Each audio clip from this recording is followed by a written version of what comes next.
Hey guys, it's Duan, and this is Dylan's Sprouse. I didn't know I was supposed to say that.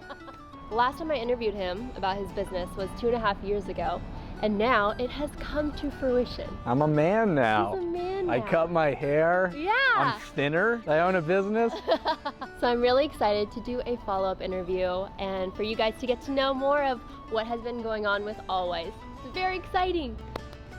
See ya. Please. Probably should have cleaned a little bit. And where are we located? We're in Williamsburg? We are in Williamsburg, Brooklyn, yes. And we've been operating now for a little over a year.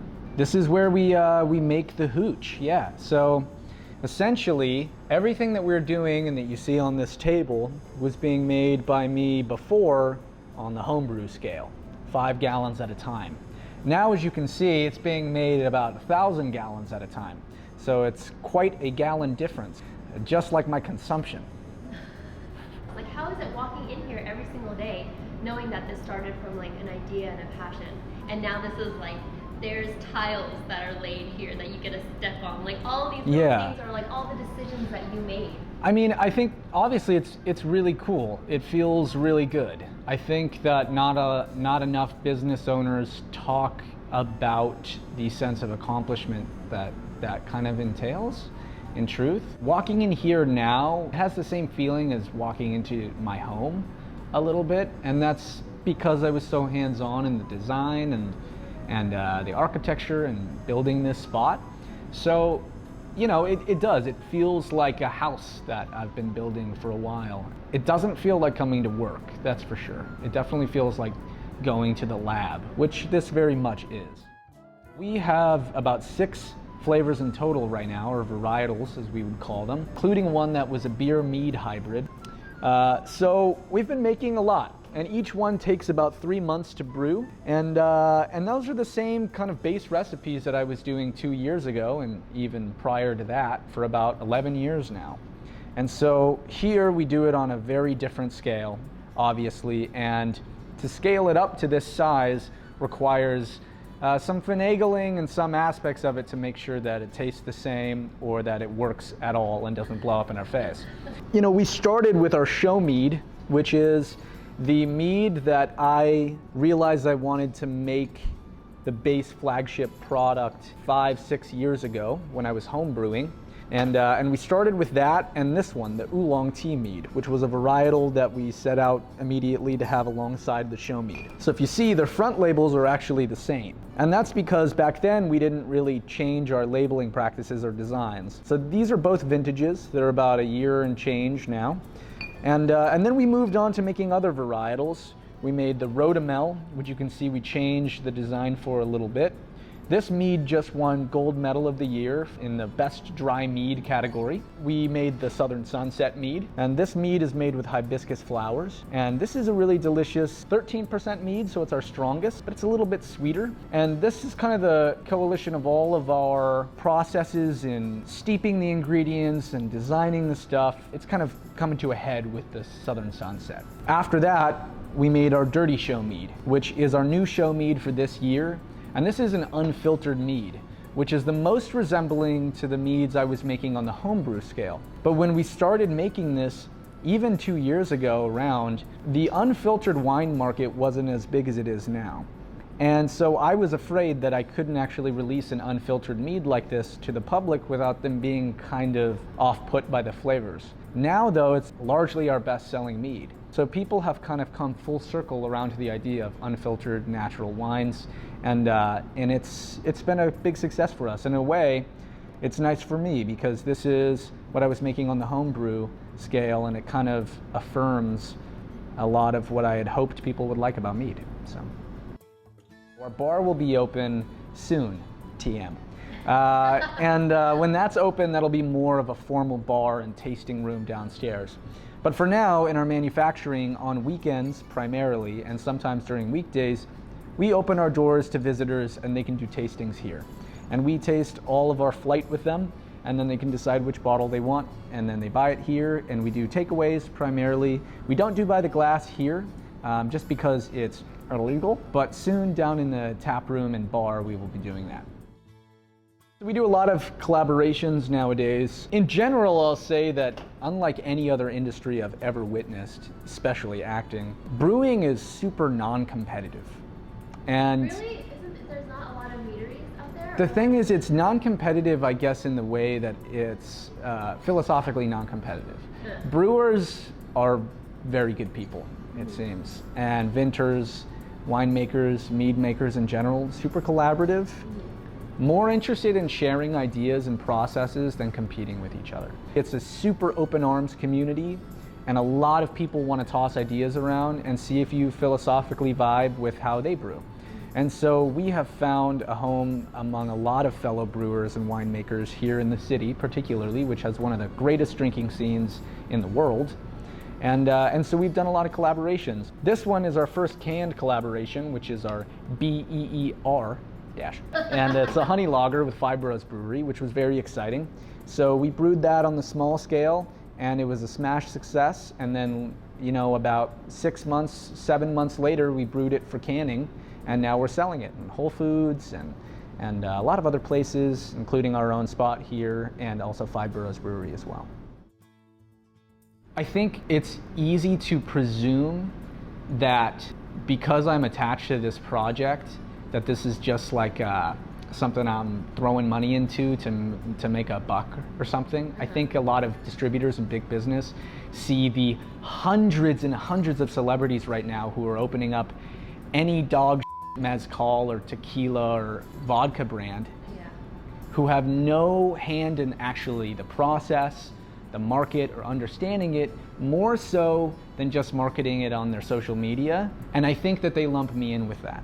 I would understand why businesses would do that, but I think it's unfair given how hands-on I am. And on some hands it works for us, and on other hands it really doesn't. I think that the primary difference is that, you know, these are my recipes. I'm in here with a brewer's paddle stirring it around for hours and hours a day. And when I'm not here, I'm experimenting at home. And I'm making batches even on the films that I shoot, right? I'm taking local honey from China and making mead with Szechuan peppers, right? Like it's something that I love, and I'm trying to build a movement out of in the alcohol scene. And I don't think that a lot of businesses or distributors or bars understand how involved both Matt and I are in this process.